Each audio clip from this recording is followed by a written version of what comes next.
is In Goal Radio, the podcast, a presentation of Source for Sports Surrey, the hockey shop, thehockeyshop.com. I'm your host, Darren Millard, and welcome to the year 2020, also known as year 2 of In Goal Radio, the podcast.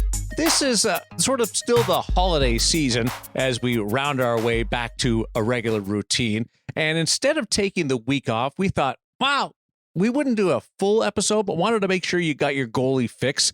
And by doing that, we caught up with Carey Price, Marc Denis, and of course, Cam from the Hockey Shop, Source for Sports Surrey, thehockeyshop.com, and give you not a complete 2-hour extravaganza, but just to satisfy your thirst. I'm joined by co-founder of In Goal Magazine, David Hutchison, and this is sort of a great little nugget, a teaser for In Goal Premium.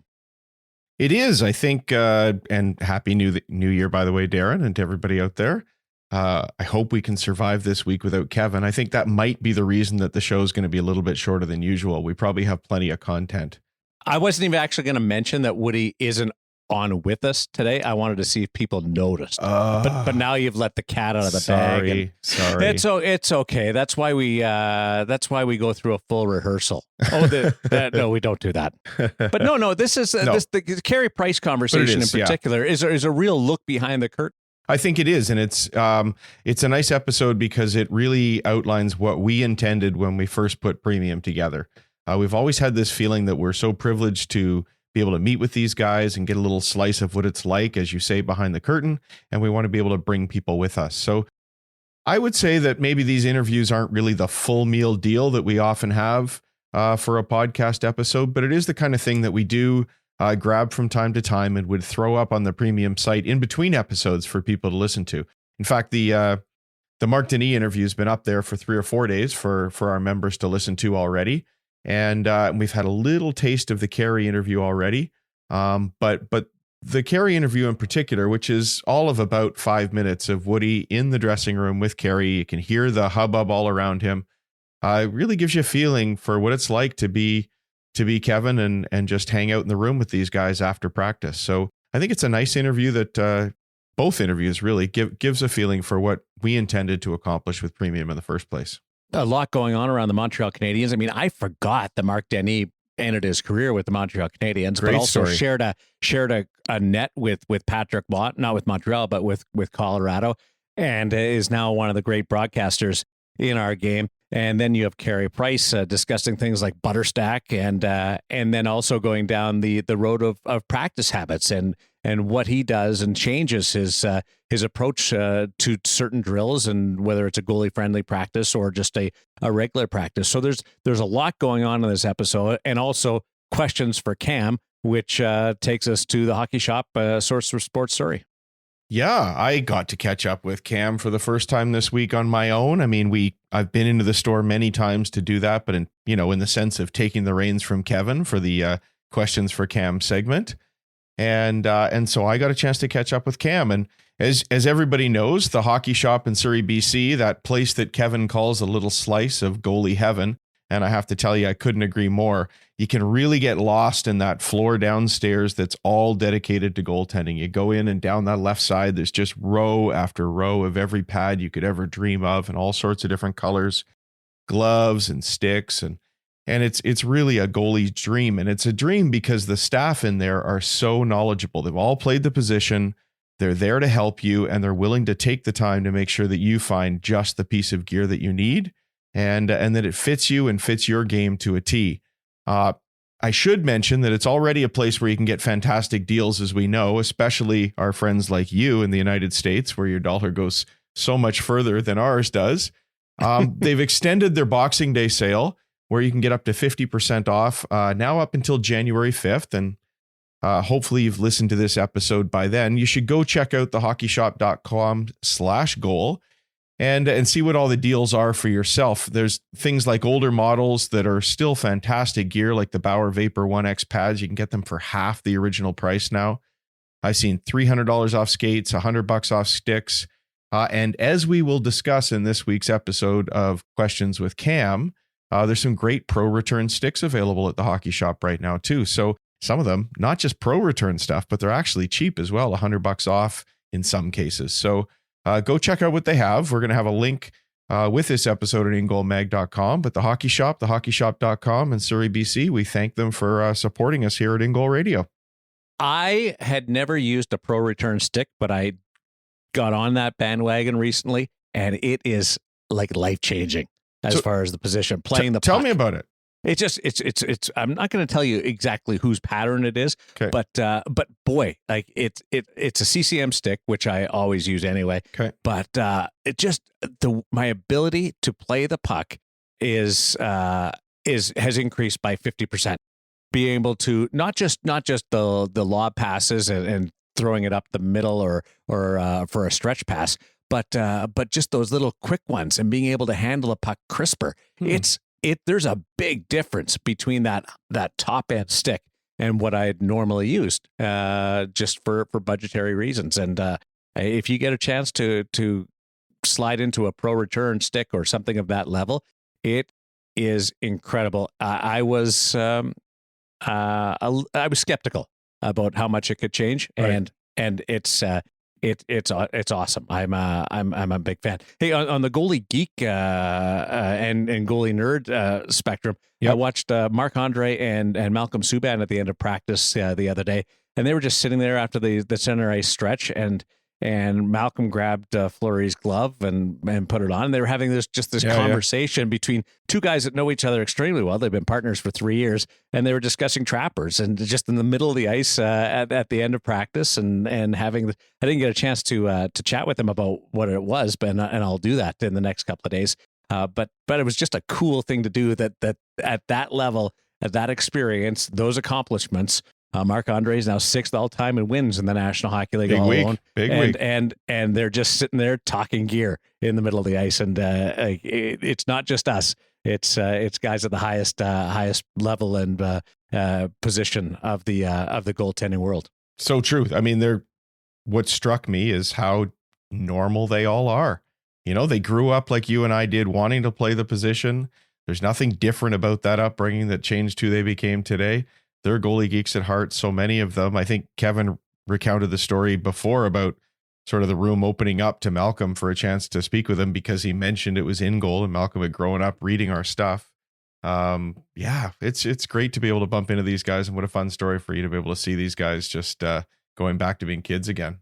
And that sort of sets us up for our first interview of this episode. Marc Denis, a National Hockey League goaltender, a broadcaster now, but somebody that I got to know as a World Junior contender, and then made that World Championship team, won a gold medal, and was a phenom. Great days in Columbus and bursting onto the scene, and then obviously had his mark sharing a crease with Colorado. So here is Kevin Woodley chatting with the now broadcaster, but former National Hockey League goaltender and World Junior champion, Marc Denis.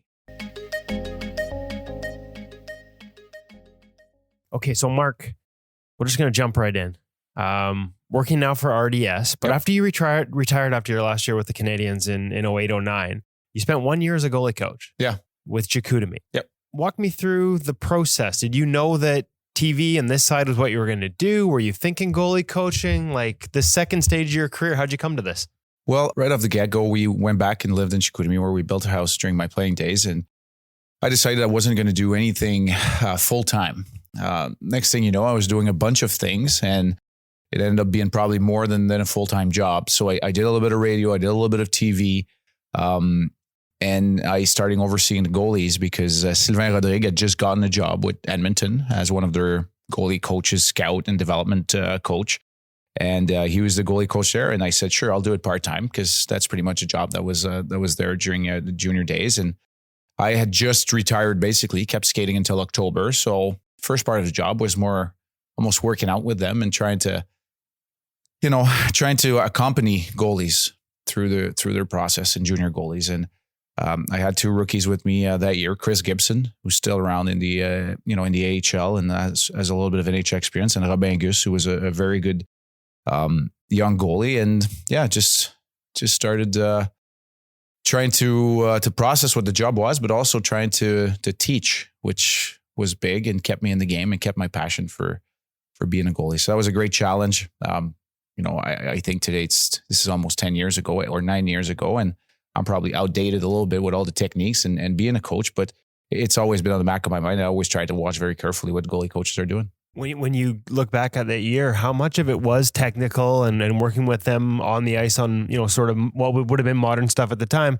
And how much was it experience and being able to share the mental side of the game? We hear so much about that side. As much as it's easy as an analyst to look at technique, it really is between the ears. How much did you find yourself doing that year? It was a balance. It was a balance of all of that. So obviously some technical aspects and trying to teach goalies to get their knees through the ice because they're going to get beat because now shooters are pretty good and to commit to a safe technique and all of that. And as you said, that was pretty modern 10 years ago. We're not talking all reverse VH and all of that. But then I'll give you a couple of examples. One of the things that really jumped out to me is goalies can't manage a game anymore. I had to tell them that we had 4 left-handed centermen and that they should try and influence the linesman when there was a face-off in our zone for the face-off to be on the left side. This is something that made so much sense to me when I was playing because I knew if the next center up in the rotation was a righty, I wanted to influence the face-off to be on the right side and the left side. That's something we were taught really early. When to keep the play going against a team that's good in the face-off circle, all that type of stuff. Do they have left-handed shooters on the power play? And so just reading the game was one example. And the other thing is, almost trivial, but I wanted my goalies to, we talk about the butterfly and the block and how goalies don't use their hands to manage the game. And I think the best way to manage the game is to have the puck in your glove because you can decide if you freeze it or if you keep the play alive. And you can, basically dictate the way the game is played. So, I asked for our trainer to go and buy them some baseball gloves. And I told him, before practice, I want for, 10 minutes, just play catch.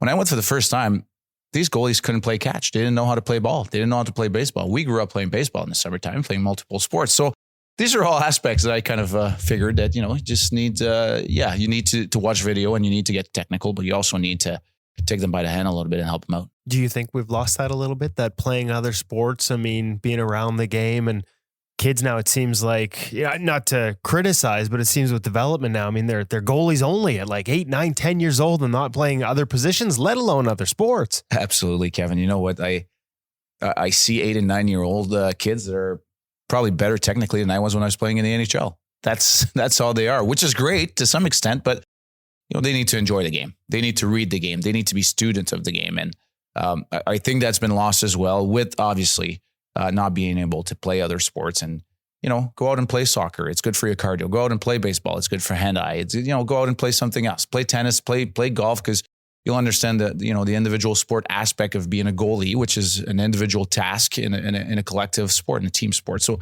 I think all of those are actually very beneficial for the rest of your career, for the rest of what you do. It doesn't matter if it's hockey or not, because I don't want to talk about being a pro when I'm talking to a teenager, but if you want to be a better goalie, just be good at sports, any sports, play a lot of them. Did you play a lot growing up? I look back at, it predates hockey DB, but I know like you were playing like Quebec Pee Wee tournament. So, so you're obviously playing hockey at a real high level. Did you mix in some other things too in the offseason? I played baseball throughout my youth until I was, a teenager and a little bit before midget and probably Bantam. So it was probably 14 back when I decided just to focus on hockey. So, at least I had a good 8 years of, playing multiple sports and baseball was my second. Quebec Pee Wee tournament. It's such a big deal now. Was it as big a deal back then? And was it as big a deal when you were actually from Montreal and in Quebec? It was because, I played there for 2 years. Unfortunately, we didn't have much success, but my second year we got to represent the Montreal Canadiens. So we got to skate on Forum Ice, which, obviously before the Bell Center, we got to skate on Forum Ice. I got to face Denis Savard in a few shootout moves, for a display practice. So, and we got to wear the Montreal Canadiens jersey. So that was pretty special. Yeah, the Quebec Pee Wee tournament has always been big, and to take part is awesome, and to be part of the history of so many great players that have actually stepped on that ice at the Colisée. Goalie coach influences. I mean, coming in Quebec at a time when, the Quebec and the butterfly, and you talked about a lot of the technical aspects, were a hot topic. I mean, it felt like the whole NHL was coming out of Quebec from a goalie perspective back then. Yeah. When did you get your first coach? What were some of your influences at a young age and then as you got older and into junior? Yeah, well, pretty much I had goalie coaches all the way throughout, which was pretty, incredible because when you think of it, that's, that is now the case today, but it wasn't for a long time to have positional coaches. So Yeah, pretty much had them all the way throughout. Midget AAA was probably the first year I had a full-time goalie coach and watching games and analyzing tape. It wasn't as much as the technical aspect as it is today. It was more about, as I said, managing the game, reading the play, reading the game, playing the scoreboard, all of these things. So that's what I learned.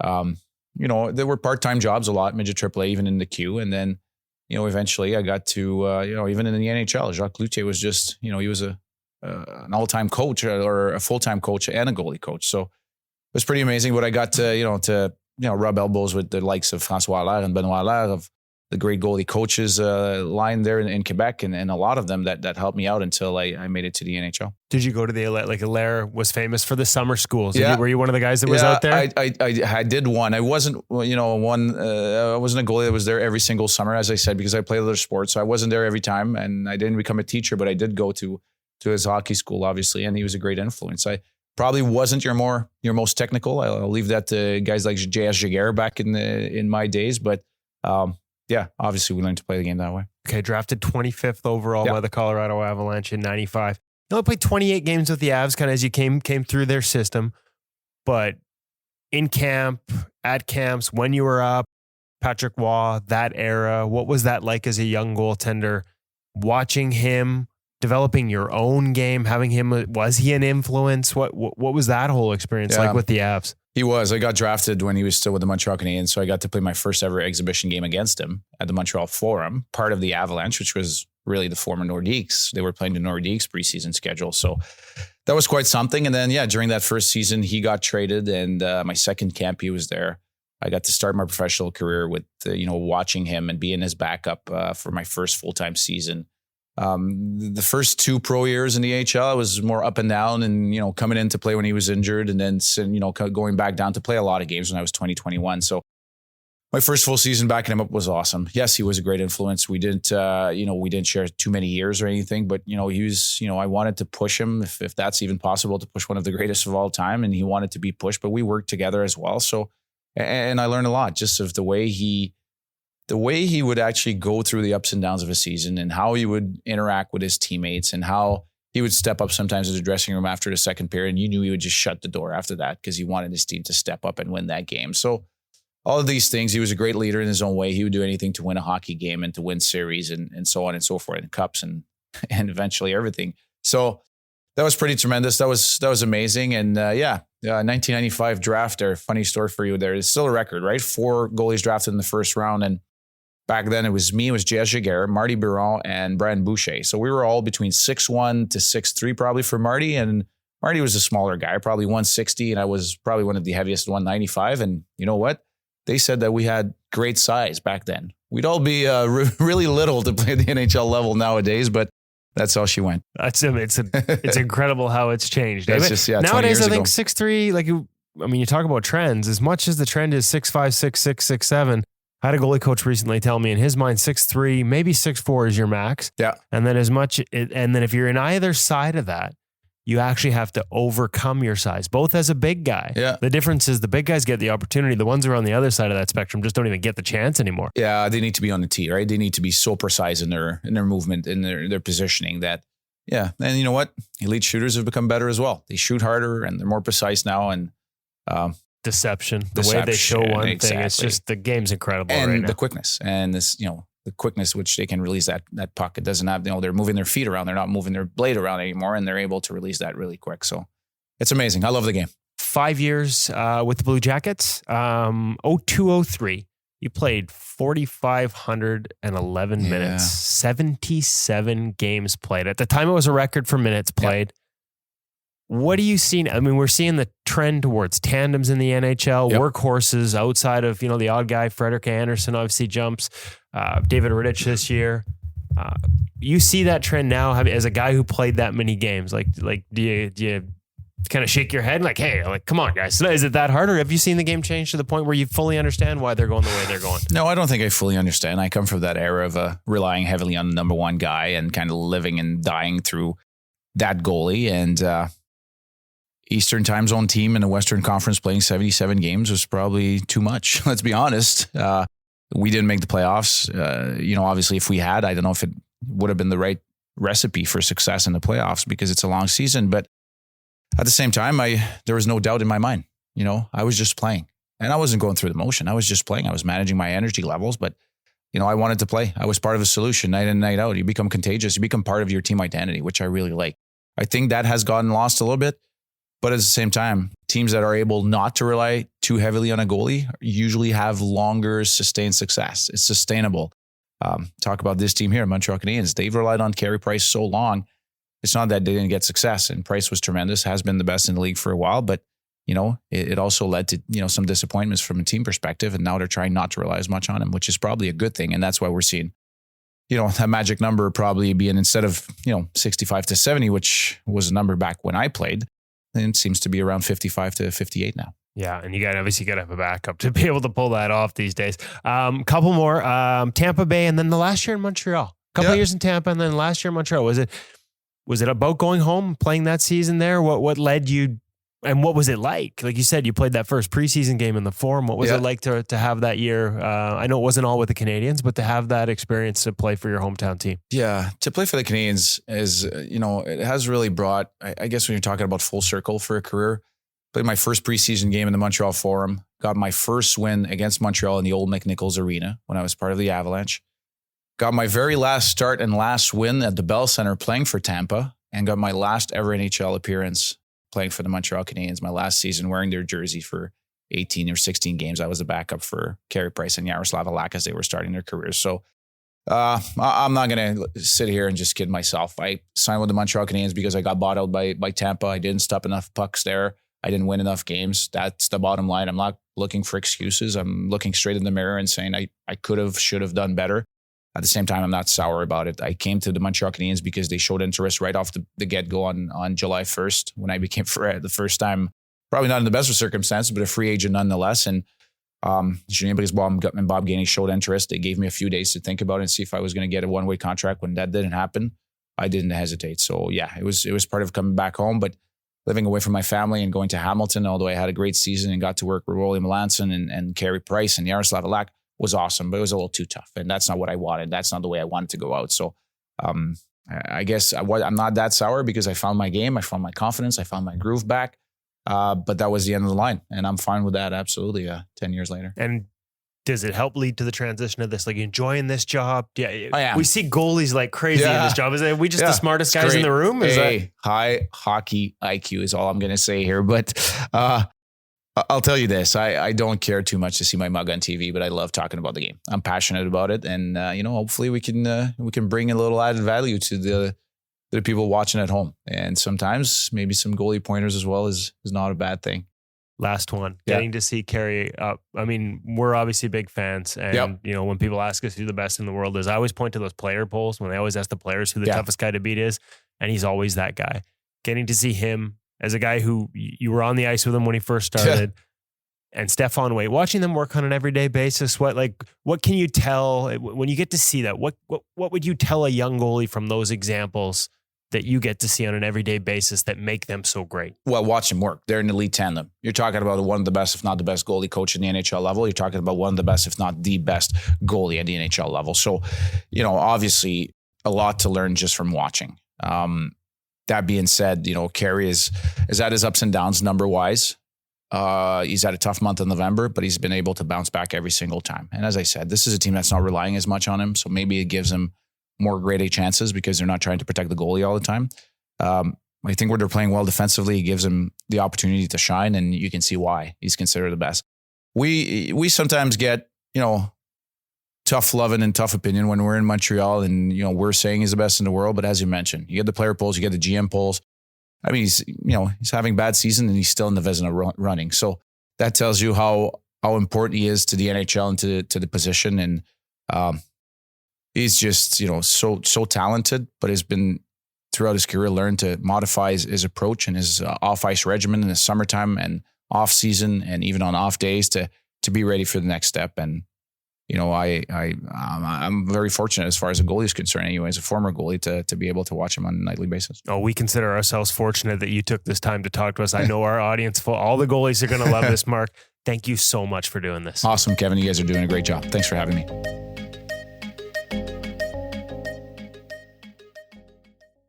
Woody with Marc Denis, who, Denis sort of cut his teeth at the 2010 Olympic Winter Games in Vancouver. He did some in-arena. Oh, as a broadcaster. As a broadcaster, yeah. As a broadcaster. Sorry, I was going down the broadcast. I sort of get sort of tunnel vision and forget to explain exactly where I'm going. But at the end of his career, he was doing in-arena work. And I was sitting with Doug McLean at one of the games at Rogers Arena, and Doug looked up and went, "I think that's my old goalie." Oh, no kidding. And yeah, it was Marc Denis who's doing some broadcasting work at the Olympic Games, and has done a really wonderful job. I mean, he's got the looks for TV, he's got the delivery, but also has an ability to, without talking over your head, but also without dumbing it down too much, delivering information about the sport, not just goaltending, but as a hockey broadcaster. I'm really, really proud of him. He's done some great work there. Oh, I love listening to him. It's funny you say he cut his teeth in 2010, because that's really where In Goal got its start as well. And we didn't even know each other then, but you guys used that as a launching pad. Well, it was sort of accidental. I think I was sitting at home in the living room and I got a phone call from Woody, and he basically said, "You're doing what I've always wanted to do, but I'm not really sure how to do it, but I'm in the room and you're not." And that was the beginning of a great partnership. And he started feeding me some fantastic stories from the 2010 games. So that's a real marker for me as well. How long was that conversation with you and Woody? Well, I didn't have a How lot much to did say. you get to talk? Yeah. I just said yes. And it was all good. Oh, the poor guy's just getting slayed in every segment, including the one with Cam. Yeah, and you're gonna get a chance to steal his segment here with Cam. And before I throw to you two and our gear segment with Cam from Source for Sports Surrey and the Hockey Shop, thehockeyshop.com, there's one thing that I don't know whether it's going to slide by anybody, but the topic of bootstraps and how tight or loose you wear your bootstrap. It's sort of the part of that first answer, and it's interesting because I don't know whether I've actually been told the proper tightness to wear a bootstrap. I wear mine really loose to the point where it's almost useless. But I have gone through stages where I've worn it really tight to try and make sure I'm hitting my landing spots properly. Right. Where are you on that whole spectrum? Well, it's funny. You know, I did that read at the beginning about the hockey shop and talking about it being a slice of goalie heaven. And I still, in my memory now, can picture walking into a hockey store in Toronto and seeing row after row of pad and having that same sort of gut experience that I have every time I walk into the hockey shop and see all that gear. And one of the things that stands out from that visit was the old pads that had not one, but two bootstraps on them. Right. Yeah. And for me, it was just, I have to have this. I didn't even know why. It was another little dongle I could have on my gear. And at the time I was, I had the old brown leather pads and I cranked them down tight. But like you, I was wearing my bootstrap more recently, so loose to the point that it became almost useless. And I remember sitting there in the room one day saying, why do we even have these things? They're so loose. They're accomplishing absolutely nothing. Not just the bootstrap, but some of the leg straps. And, lo and behold, somebody had the courage to try a set that didn't have any at all. And I've since removed them from mine, or the last set I ordered, I didn't even order them with a bootstrap. So it's funny how things evolve, and we can see how the gear has changed. And yeah, those are some interesting questions, but I won't get too deep into them because we haven't run the segment yet. But I run my bootstrap now through my Achilles strap on the skate. Oh, the Lundqvist loop. The Lundqvist loop. Yeah. I run mine through that, and I can't even tell you why I do that. On the topic of the two bootstraps, though, I never did that because I was too lazy. Because it was too much of a pain in the butt to do those up. But it got me thinking as I was listening to your conversation with Cam about the bootstraps. Well, I know one of the pieces of logic for that Lundqvist loop was that you can actually pull the pad up a little higher using the bootstrap. So as the sizes got cut down a little bit, it was a chance to jack them up higher. And seems like this is the day to reminisce, so I'll do it again. I remember being at a camp back in about, I want to say 2012, 2013. And whenever I'm going to have the dates all wrong for when the Lundqvist loop first appeared, but I saw a junior goaltender who had manufactured his own on a pair of skates. They weren't available for anybody other than Henrik at the time. I did that too. Did you? Oh, wow. Yeah, on a pair of CCM skates, I put my Lundqvist loop in with a old skate lace. Oh, so yeah. And why not? And I just asked this guy, I said, where'd you get the idea for that? And he said, oh, I was reading In Goal magazine. Oh, well, really? That's cool. No Yeah, way. 100% true. Yeah. The number of these things that just pop up, it's so fun. Okay, well, here's one for you. I was at the movie theater the other day and seeing Star Wars the day after Christmas here in Vegas. And Jacob, who is part of the Arizona State club team, is behind the counter serving me. And he says, you must be from Canada. And I said, yeah. He goes, are you a goalie? I said, yeah. And I was wearing my in-goal jacket. And my daughter looks at me and goes, really? Like, what? We're just trying to see a movie? He's the goaltender for the Arizona club team. Big fan of the podcast. So shout out to Jacob from the Arizona club team, and he's having a blast playing goal, and was just earning some money during the holidays. That's awesome. The coincidences are fantastic. Yeah, and he recognized the logo right away. My craziest was standing in a tree stand in one of these high ropes courses in the summer in the interior of British Columbia, and there were so many people at this touristy joint that there was literally a lineup 40 feet in the air in these trees to go to the next station. And this guy looked at me and he said, where'd you get the t-shirt? I had it made. Oh, really? I read that all the time. That's good. So, yeah. See, there's goaltendings hanging out in trees or movie theaters everywhere. And of course, at Source for Sports Surrey and the Hockey Shop, thehockeyshop.com. Kevin Woodley on assignment, getting some R&R. So David takes over with the questions for Cam segment as we send you over to the gear segment on In Goal Radio, the podcast.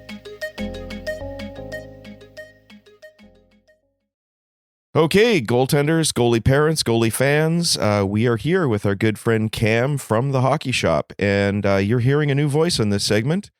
Our friend Kevin is off in the sun, getting a little bit of much-needed rest and relaxation with his family, so Cam and I have the ball this week. Cam, do you think we can take care of it without Woody? Oh, I think we'll be able to make an exception this time around. Yeah, okay, you're going to have to maybe hold my hand through this so that we can do a good job here. I'm used to it. It's okay. Right on. Okay, so Cam, I'm the guy who wears the goalie-parent hat on this show mostly. And so I went through our bag of questions and I pulled out a few from goalie parents, at least as best I could tell from the way the questions were phrased. And we're going to hit up that segment today. You ready? Ready to roll? Oh, let's go. Okay, here we go. So the first one is a gentleman named Greg, and he said he's writing us all the way from Dallas, Texas. And he said he's got a new goalie in their house. And I get the feeling maybe he was a goaltender himself growing up. He says, how tight do we do up the pads?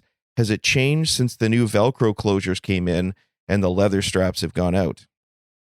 Yeah, it definitely depends a lot on the specific pad they had and, the age.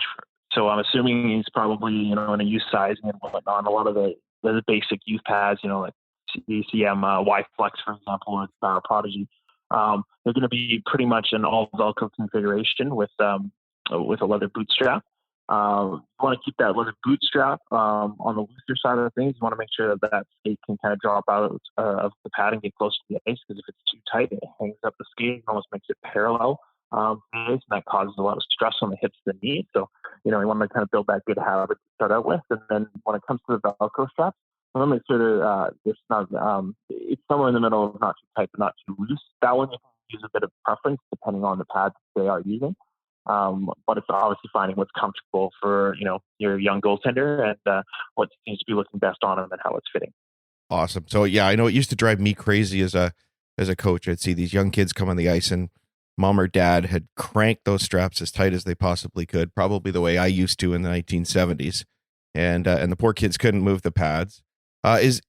Greg is probably not going to come into the Hockey Shop this week unless he's up for the Pat Quinn tournament that's on right now. Any tips on how maybe they can just check it in their dressing room, something they can do when their little Johnny's down in the butterfly, or what do you want them to try? Yeah, I mean, you are looking for that pad to rotate and kind of sit flush. Like you want that face of the pad facing out, obviously, to create that blocking service. So if you find, a good symptom of the pad being too tight is that the young goaltender is falling straight onto the face of the pad and almost dropping down like they did in the 70s, like you would have done. That's a symptom of the pad just being, way too tight and the goaltender's leg not rotating properly as they're dropping down into that butterfly. So there's a good quick evaluation there. Yeah, have them quickly drop down. Are they feeling comfortable? Are they feeling a lot of stress? If no, great. Yes, you got to loosen some things off. Right on. And I know you and Woody have probably talked before about those toe straps as well. And although I guess with the youth pads now they're mostly elastic. So is there anything they need to worry about there? Just making sure they're secured on obviously the skate properly. That would be the number one. I mean, you know what? There still are a few pads there that are going to have the laces on them, and then always your parents are like super intimidated by laces. They say it's a hassle, but really, it's just a quick, proper approach to them, making sure they're tied up tightly and nice and snug up against the top of the boot of the skate, whether it be a player skate or a goal skate, especially at this age. It's just making sure it's snug and tight, and that way it won't slip and fall down, and they won't step on it. Just a nightmare when that happens for both the goaltender and the poor coaches trying to deal with it.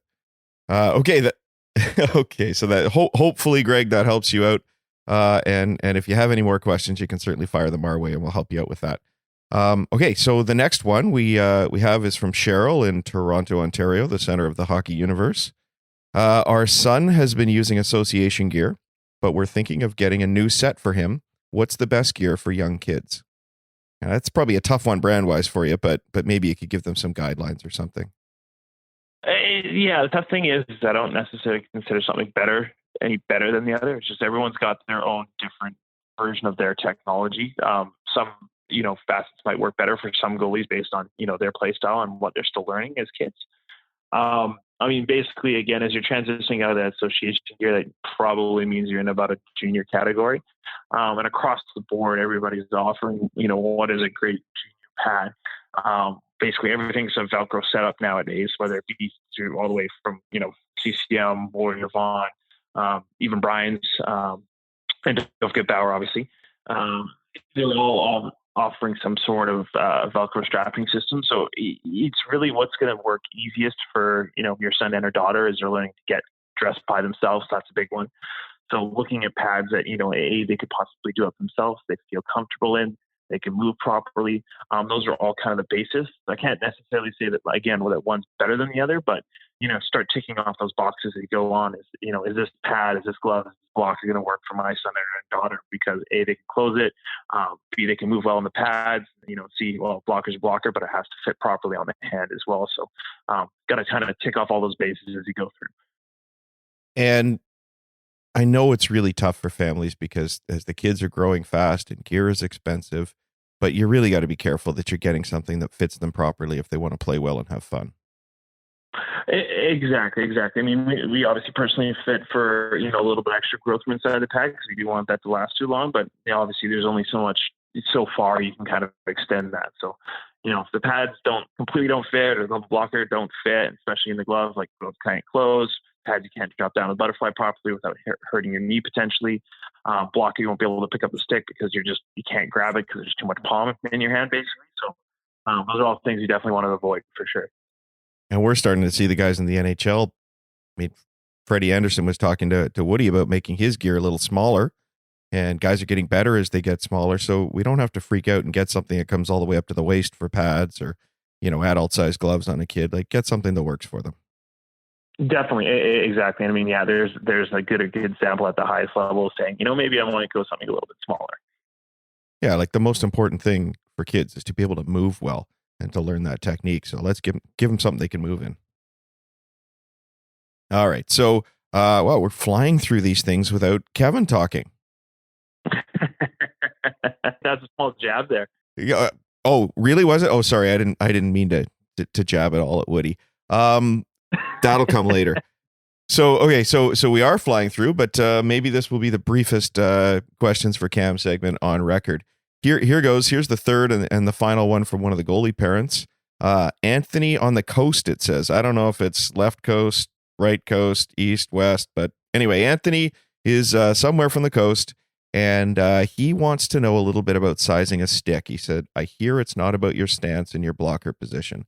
I don't know. Maybe he's been seeing me writing some stuff online, but my thing, Cam, is I don't think you need to have a 27-inch paddle anymore. Yeah, we're not playing stand up, and I can't remember the last stick save I made standing up. So I'm kind of more for sizing it when a kid is down in the butterfly, so we don't create giant holes. But what are your thoughts? Yeah, I mean, at a basis, the stance, measurement is still correct. Good starting point. Yeah, because what it is, I mean, you're still starting whatever movement you're going to make is still starting at a basic stance. So we want to make sure that blocker's in a good position. We're not pushing it out too wide. We're not basically resting on the top of the pad. We want it to sit in a nice, neutral, comfortable position. And to be honest, again, for each goaltender, that's slightly different. Mm-hmm. So, those 27-inch paddles, they still exist. There still is a person that needs one. It's just not every goaltender anymore, that's for sure. Again, citing something that you said before, the trend has been to actually shorter size paddles. I mean, even in the shop right now, we got a couple pro returns, and there's a couple guys that I can think of off the top of my head. You'd think that they're using a huge paddle, and it's definitely the exact opposite. Jacob Barkstrom is a good example. He's a 25 inch stick. We have a couple of good examples of his pro returns sitting in the shop right now. So, there's again a tall guy using something a little bit shorter based on his refinement of his stance. Like you said, when goalie drops down in the butterfly, it is important to figure out where that stick's going to line up. Again, too high that paddle, you're really going to be pushing up your blocker. You're opening up your holes. It's again not what we want. Obviously, you're looking for a nice tight seal, especially when you're in a tight situation. So, that's when that shorter paddle comes into play a little bit for sure. There you go. Well, that's fascinating that Marky was in 25 because we were up at Carey Price Day with Eli Wilson this summer, and Carey was normally, I think he said he's in a 26. He tested a 25 and a half and a 25. And so he's also looking at that trend quite obviously to see what he can do. Do you happen to have a Brassois pro return in the shop? I don't, but we've had one before. I mean, remarkably short. He gave my son Maddie one, and we put it up against Maddie's stick when he was, I think, 10 years old, and Brassois was considerably shorter. And now he said he got monster arms or something, crazy length arms, so he wants a shorter paddle, but maybe another sign that it's up to the individual.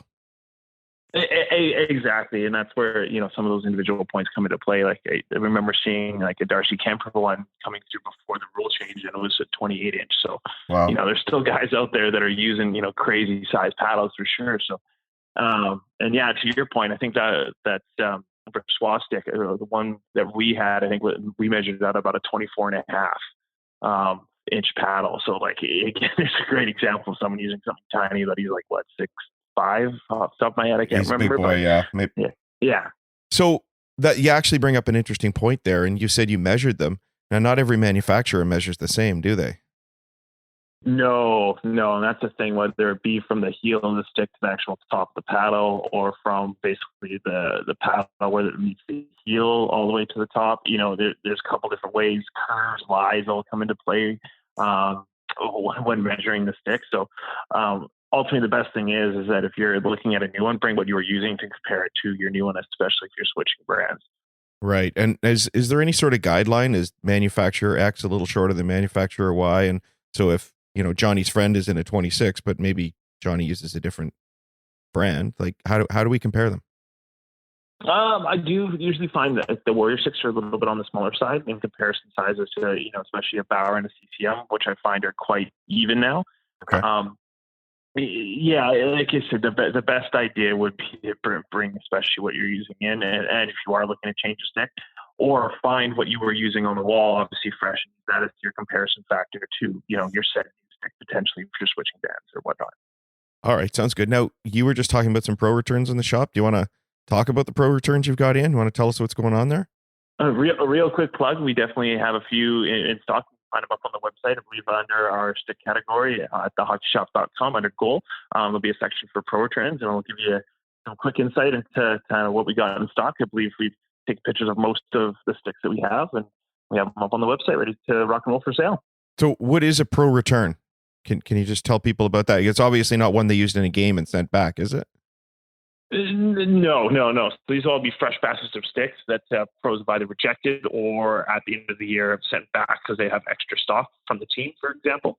Right. So, obviously every manufacturer, every company is getting for any NHL goaltender they can, and whatever options they can provide them as a leg up over the competition, they're looking to show them that. So some of these sticks have definitely some custom grips, handles, custom curves, different tapered shoulders, different heights in the overall shaft. Some have thinner shafts that are tapered right where you grab the stick, and also taper up to the top of the shaft as well. So there's definitely some crazy custom features in there, as well as custom builds mocked up as newer models, for example, as well. So those are all common things you especially see in Bauer's Pro Return sticks, is guys using older model sticks but having them graphed as the newer model. Oh, very cool. We should probably have a video camera over there and be walking through them, because you got so many neat things going on. Any particular ones stand out that people might be excited to hear about? I would say if you're super interested, just head on over to thehockeyshop.com, look under that stick category, and go on and follow those Pro Return sticks. Sounds good. We didn't even plan this, but we got to plug in anyway. Okay, so now that Anthony's led us down the garden path talking about stick sizes, I hope that helped you, Anthony. Last question for questions from Cam this week comes from Kevin in Hawaii, and he'd like to know if he should wear a dangler. I didn't know. I actually think I saw an ice rink in Hawaii. I don't know how many goalies there are, but should be easy to figure out who this Kevin is. But Kevin in Hawaii wants to know if he should have a dangler. I think if this is the Kevin in Hawaii I'm thinking of in particular, after seeing him been hitting the net before, I think I would definitely recommend a dangler for him. Yeah? Has he put his head in harm's way a little too much? All the time. But, yeah, this is one of those things where, to be honest, I recommend everyone wears a dangler. I mean, I'll be 100% honest. I do not wear one. However, I have been clocked in the neck a couple times. I can honestly say it's not the most fun thing that's ever happened to me.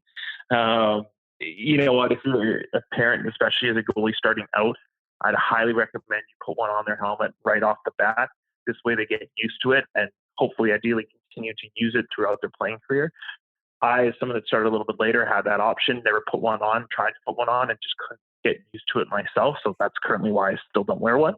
But if you start out at a very early age and get some used to it, you're going to be, well, it's not 100% protection, because we all know that doesn't exist.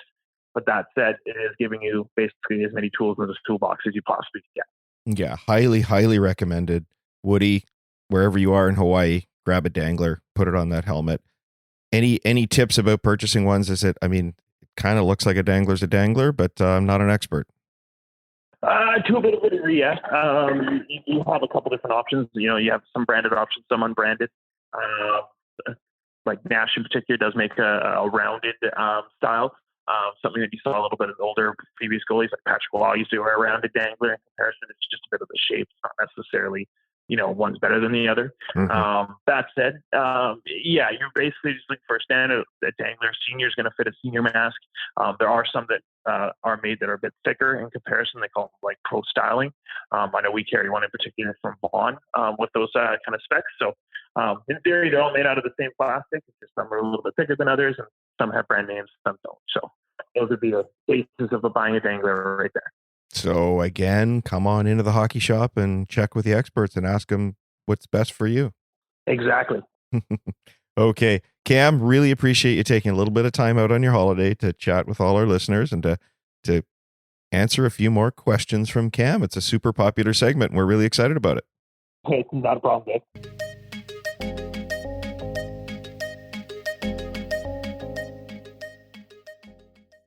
Tell me, did you feel a little bit guilty stepping on Woody's toes there? No, it's about time. It's about time. I wanted my time to shine and time to hang out with Cam and just talk goaltending. Unfortunately, because it was the holidays, and I only managed to find a little bit of time when Cam was actually on holiday, so it was really good of him. Thank you, Cam, for letting us set that up while you were away. It would have been a lot more fun if I could have just gone in and sat down and we could have had a really good chat about a few things. But it was a little bit more hurried than we had hoped. So, but we were over in Vancouver for a big tournament, the Pat Quinn tournament for Pee-wees and Bantams.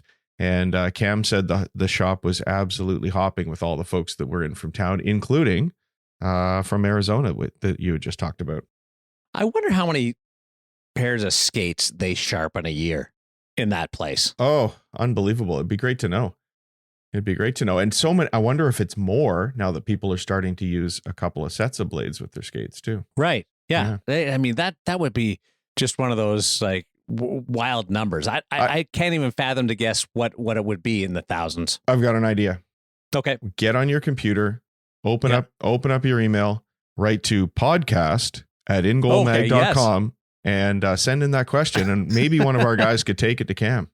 That would be awesome. You know what? I'd like it if that Millard guy would answer my questions because I write him all the time. Oh, do you? Okay. I ask him questions all the time. He just never responds to me. He's a bit of a jerk that way. You'll know you're in trouble the day you start answering them. Exactly. Yeah. So this is a fun little episode where we're offering some bonus material, and there's nothing better than a little catch up with Carey Price, and he rolled through Vancouver recently, and Woody found some time and some space in the Montreal Canadiens locker room to throw a few questions. It's not the long feature interview that we normally bring you, but it is intriguing on a couple of different fronts. One is practice habits, and number two is just how you deal with certain situations during the course of a season. So here's Kevin Woodley in conversation with Carey Price, presented by The Hockey Shop, source for sports Surrey, thehockeyshop.com, on In Goal Radio, the podcast.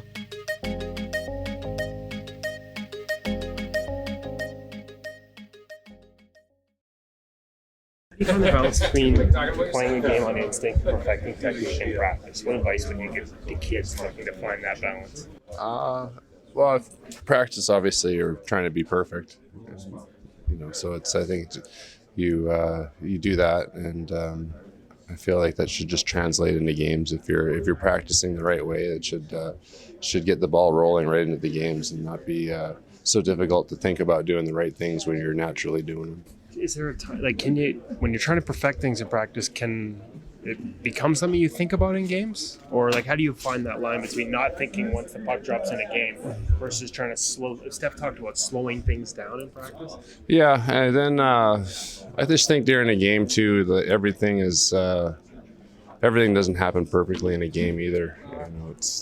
So there's a lot of broken plays that happen in games that might not necessarily happen in practice, but it is a switch that you have to turn off. And I think having a quiet mind sometimes is almost genetic, maybe. I don't know. Just being able to have tune things out and just focus on stopping the puck. Can you do any mental techniques, right? We talked about, mental game seems to be the next chapter for goalies, that they're trying to learn those kind of things, and how do they get better at it? Do you think a lot of it's just innate? That might be. I don't know. I've just always kind of had a natural. I don't know what the correct word would be to slide in there. You can think of a good one for me. How do you manage practices that aren't goalie friendly? Do you pick a focal point or? Yeah, just I think you saw today we did a lot of 3-on-1s and 2-on-1s today. So I played a little bit, maybe a little bit deeper than I would normally. Just, because in practice, that D-man's not going to stop every pass going across. So I feel like taking a step back in helps a little bit. We've seen the game sort of change in front of goaltenders the last couple of years. A lot more lateral plays, a lot more deception on release. What do you see as the keys as a goaltender behind that evolving game? Yeah, definitely. You can't take as much ice as you used to, because guys are a lot better at being deceptive. Showing shot and passing. I think players are improving at such a young age, and they're learning things and techniques like that so early that it's natural to them to not even have to think about doing it. They just do it naturally. Do you think, is there still a value to unpredictability as a goaltender? Like not looking the same all the time? Yeah, I think so. Increasingly so, maybe, or? Yeah, it's also kind of a fine line too. You don't want to be a loose cannon out there either. So I think there's definitely benefits to throwing in a butter stack in every once in a while. Is that something that are you consciously trying to give different looks ever, or is it more just reacting to the game and being willing to go outside the box as you sort of balance technical excellence with that? Yeah, I think it just comes down to just battling sometimes. Sometimes you need to throw technique out the window and do whatever it takes. Had a couple young backups this year after years of sort of having veteran guys. What's different when it's a Caden or a Charlie in terms of how you approach them or that relationship? It's pretty much the same. You know, we got goalies are generally we all have a lot of things in common. We all have our quirks, we'll say. But you know, it's been fun. You know, getting different perspectives and young enthusiasm.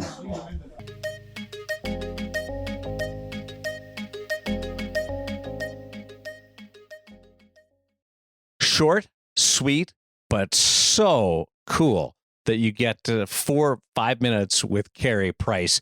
And again, this is the type of content that people can find if they subscribe to In Goal Premium. Yeah, and lots of great stuff up over at Premium. As I mentioned, our feature interview is already up there. We like to try and do that for our members a little bit early in case maybe you don't have enough time to sit through and hear the entire episode. You can get right to the heart of things.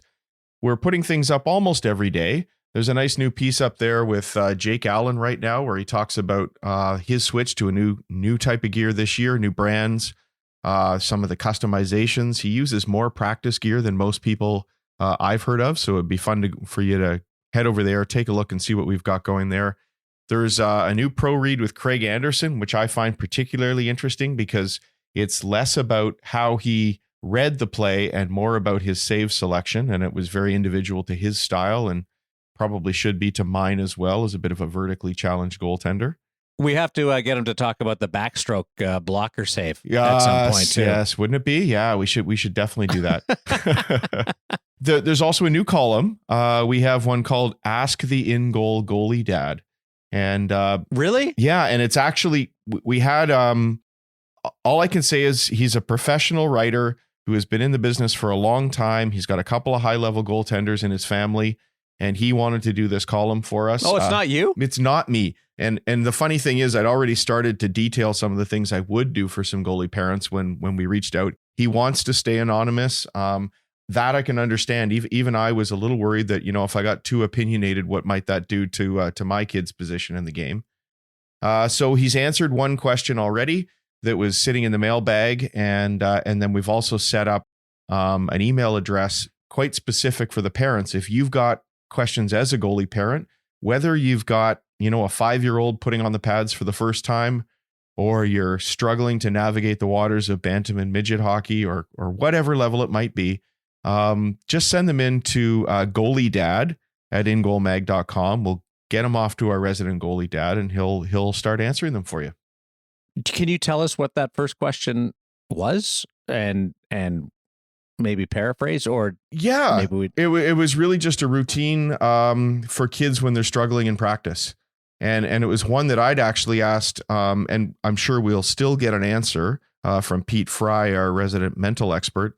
But what do you do when you're in one of those practices where shot after shot after shot is going past you?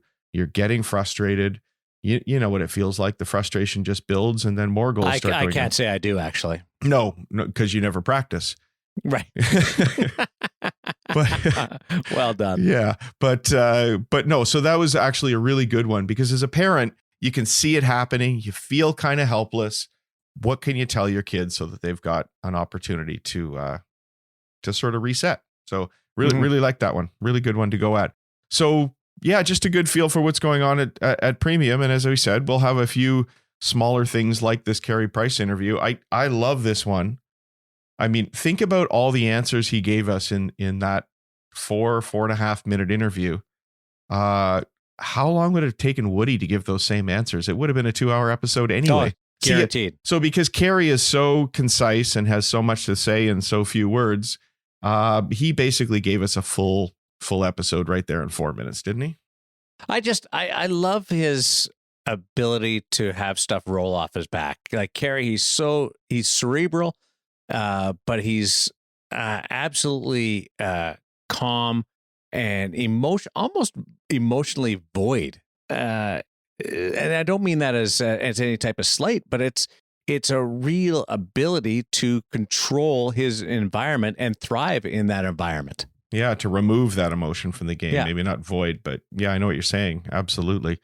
And he even alluded to it in there, didn't he? Where he said maybe it's a bit in his DNA. And his dad is equally calm, very shy. I pull the camera out anywhere near his dad, and he sort of runs and hides. Yeah. I'd love to be able to sit down, and I know you'd never do it in one conversation with Carey because he's such a guarded guy. But wouldn't you love to tease that apart?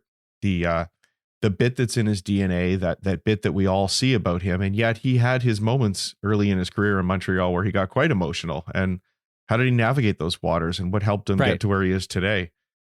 It must have been hard for him because he had so much success as a youngster, and that was sort of the first place that he hit a bit of a roadblock. But yeah, it would be fascinating to tease that out. But I love the whole interview, and in particular the stuff about practice habits. And I know you were mentioning earlier that you'd seen something particular about Marc-Andre Fleury. So you listen to Carey talk about practicing and doing 2-on-1s and 3-on-1s, and he admitted that he played it a little bit differently, a little shallower in his net, because I mean, over and over, he knows the defenseman's not going to be able to stop the pass every time, especially when you're doing those drills. But it's being, because and part of the reason why he does that is because he wants to stop every puck and give himself the best opportunity to stop every puck. And that's what I see on a daily basis this winter in watching Marc-Andre Fleury. And the real benefit of that is it's twofold. One, Mark is a competitor, an absolute competitor, and he's what I could think of watching Dominic Hasek practice all the time, and the stories that you hear that he would go all out to stop every puck at every drill. Mark does that, and the other part that the sort of benefit of it is, I think it makes his teammates better because they know how much he's going to try on every drill and every shot, that they bear down and they don't just loaf through a drill, and they're a little more in tune. So it's not just the goaltender that's making himself better by giving it his all. I do believe that there's a spin-off that makes your teammates better and your shooters try a lot more, bear down a little bit more. Yeah, we had a great conversation. I had a great conversation with an NHL goaltending coach earlier in the year, and it was actually about the job description for a backup goaltender. And one of those things was that you've got to do everything you can to support your teammates and to help them become better players. And at first you think, well, you got to be a good guy, you got to be supportive, you got to, cheer them on during a game. But I think what you're bringing up there, although obviously in the case of Fleury, it's a starter, it's doing everything you can on the ice in practice to challenge your teammates so that they can become better players as well. And that's an essential role on the team as well. And it's interesting, as you said, Carey was obviously trying to do the same thing, put himself in a position where he can make some saves. And yet we've had conversations on here where we've said how difficult it can be in practice when you're put in a position to do things that you wouldn't do in a game, where you're forced to cheat. And we've even advised people before, don't cheat. Don't do what Carey was doing there because you can't change your game. And if a few more pucks go by, well, so be it. That's one of the things I find fascinating about this position. We could have this conversation for hours. Should you stick to your guns because it's all about you and refining your game? Should you do everything you can to support your team, no matter what your coach throws at you in practice? There's a lot of answers to that, a lot of layers. Yeah, like 3-on-1s and 2-on-1s in practice.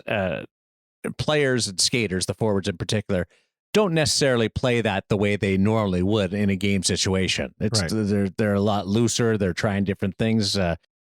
So you're at a real disadvantage because it's just not happening. The pace isn't there, and they have more time. The urgency isn't there. So I understand where Carey's coming from, where you got to kind of either get lit up because they're doing that, or you adjust and try and make a couple of saves and be involved in the drill. Mm-hmm. And let's face it, you're probably not facing that very often in a game anyway. No, except for in overtime. Yes. Well, at least it's no worse than a 3-on-1 or 3-on-0 Right. Jacob Markstrom. Yeah. Before we go, just one quick comment on the Winter Classic.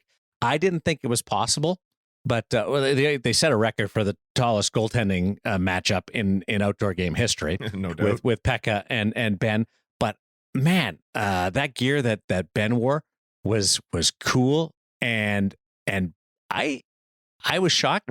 Ben Bishop looked taller outdoors in that stadium than he does in a regular ring. I don't know why, or whether it was some kind of optical illusion, but he looked massive out there. It was cool. I thought Pekka looked pretty massive himself. So yeah, that gear that Bishop had grew on me very quickly. My first blush, I wasn't a fan of some of those colors, but yeah, I'm not pops. a big fan of the no break in a pad. I'm not. No. It did grow on me, but I'm still not there with a no break in a pad. I'm pretty excited about that Bauer gear that he was wearing, because I heard a couple of the changes that are coming. Can't spill the beans here now, but a couple of to me very significant changes that are going to be very interesting to get on the ice.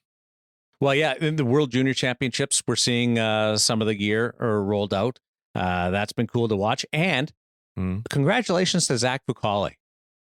Spengler Cup win. That's done his time, coming off a splendid world or a junior career in Halifax, and certainly had his time in the spotlight as a junior, and wins another Spengler Cup. So that's cool. Another Spengler Cup appearance, and he was outstanding. So congratulations there. Fantastic. Couple of back-to-back shutouts, I think, right? You got it. And we managed to shut out Kevin Woodley minus the 2 interview appearances. And he's been beeping through. I've managed to send him to voicemail because he tried to jump on this podcast, and we wanted to make sure we gave him the complete rest. But you're welcome. You're welcome, ladies and gentlemen. Yes. Don't send us thank you cards. Send us money. I don't know whether I can say that, but hey, why not? CRCT doesn't have anything to do with this. You don't have to send money. Just go subscribe to In Goal Premium. To Premium. Exactly. And do that. Check out In Goal Premium. I've spent a lot of time at certain points where I've in the last couple of weeks just being able to dive into this stuff, and it's really cool, and it's great. You don't need 3 hours to do it. You could pick and choose and pop in and out, and it's really neat, enlightening material. For David Hutchison, I'm Darren Millard. Thanks for listening to In Goal Radio, the podcast presented by Source for Sports Surrey, The Hockey Shop, thehockeyshop.com. Kevin Woodley joins us next week as we talk goaltending, those that play it, and those that make the world and the gear come to your doorstep.